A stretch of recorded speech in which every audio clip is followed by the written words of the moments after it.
Hello everyone, मैं हूं doctor Surabhi Solanki और आप देख रहे हैं मेरा चैनल डॉक्टर सुरभि की प्रेगनेंसी टिप्स। एचएसजी टेस्ट कराने वाले कई महिलाओं के मन में ये प्रश्न होता है कि इसके बाद हमें इंटरकोर्स या सेक्स कितने दिन तक नहीं करना चाहिए। तो यही आज मैं आपको इस वीडियो में बताने वाली हूँ। सबसे पहले बात कर लेते हैं शॉर्ट में कि एचएसजी टेस्ट क्या है, जिसके बारे में हम बात कर रहे हैं इस वीडियो में। एचएसजी यानी कि हिस्टोसैल्पिंगोग्राम। देखिए, जब कपल्स कंसीव नहीं कर पा रहे होते हैं कई महीने तक, तो इसके कई रीजंस हो सकते हैं। तो फिर डॉक्टर आपकी जांचें करवाएंगे ये जानने के लिए कि किस कारण से आपकी प्रेगनेंसी नहीं हो पा रही है। इन्हीं में से एक जांच ये भी होती है, यानी कि हिस्टोसैल्पिंगोग्राम। तो इस जांच से ये पता चलता है कि आपकी जो ट्यूब्स हैं, फैलोपियन ट्यूब्स, वो खुली हुई हैं कि उनमें कोई ब्लॉकेज है या वो बंद है किसी जगह पे। फैलोपियन ट्यूब्स का खुला होना बहुत ज़रूरी होता है प्रेगनेंसी होने के लिए, क्योंकि फैलोपियन ट्यूब्स में ही एग और स्पर्म का फर्टिलाइजेशन होता है।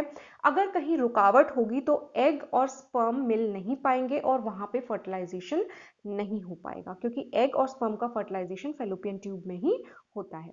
तो इस तरीके से ये जांच एक काफी इंपॉर्टेंट हिस्सा होती है इनफर्टिलिटी के ट्रीटमेंट में। तो इसमें किया क्या जाता है कि एक ट्यूब डाली जाती है यूट्रस में और उसके थ्रू एक रेडियो ओपेक डाई डाली जाती है आपके यूट्राइन कैविटी के अंदर, और इसके बाद इसको एक्सरे के थ्रू इसकी इमेजेस ली जाती हैं और देखा जाता है कि वो डाई जो है वो कहाँ कहाँ पास होके जा रही है। तो अगर आपकी दोनों ट्यूब्स खुली होंगी तो जो डाई डाली गई है वो आपकी दोनों ट्यूब्स को फ्लश करती हुई जो ओपन दूसरा ओपन एंड होगा फेलोपियन ट्यूब का, वहां से बाहर को निकलती हुई दिख जाती है। इससे पता चलता है कि आपकी दोनों ट्यूब्स ओपन है, यानी कि खुली हुई हैं।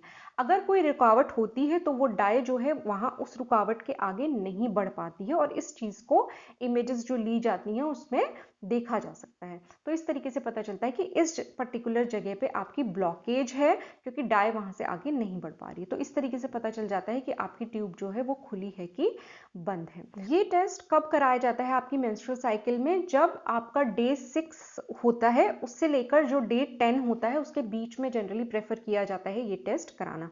इसमें हम डे 1 मानते हैं, जिस दिन आपका पीरियड स्टार्ट हुआ है। पीरियड का पहला दिन को हम डे 1 माने, तो उससे जो छठा दिन होता है और छठे दिन से लेकर 10वें दिन तक जनरली डॉक्टर्स प्रेफर करते हैं इस टेस्ट को करना। इसलिए होता है क्योंकि ज्यादातर लेडीज के 6 डेज के अंदर अंदर पीरियड जो है वो बिल्कुल बंद हो जाता है, ब्लड आना बंद हो जाता है। अगर पीरियड के टाइम पे ये टेस्ट किया जाएगा तो इन्फेक्शन के चांसेस काफी बढ़ जाएंगे और ब्लड की वजह से सही रिजल्ट भी देखने को नहीं मिलेगा। 10वें दिन के बाद इसलिए नहीं करते हैं कि अगर वहां पे प्रेगनेंसी हो गई और एचएसजी टेस्ट कर लिया गया तो वहां पे आपका प्रेगनेंसी लॉस हो सकता है। इसलिए डे 6 से लेके डे 10 के बीच में ये टेस्ट जनरली किया जाता है। अब हम बात कर लेते हैं कि अगर आपने एचएसजी टेस्ट कराया है तो इसके कितने दिन बाद तक आपको सेक्स नहीं करना चाहिए।